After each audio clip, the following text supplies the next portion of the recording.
Նինոցմիննա քաղաքի կենտրոնական փողոցի ճանապարհին իրականանում էր վնասված հատվածների քերման աշխատանքներ, որոնք հետո պետք է հարթեցվեն ասֆալտի շեշտով։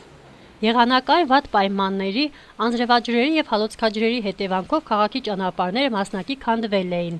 Նման անմխիթար վիճակում էին գտնում Դավիթ Շինարարի եւ Ազատության փողոցները։ Գոյացած փոսերը դժվարանցանելի էին դարձնում մեքենաների երթևեկությունը։ Այսօր ճանապարհների հարթեցման աշխատանքներն իրականացրեց Ջավախ ավտոգզա սահմանափակ պատասխանատվության ընկերությունը։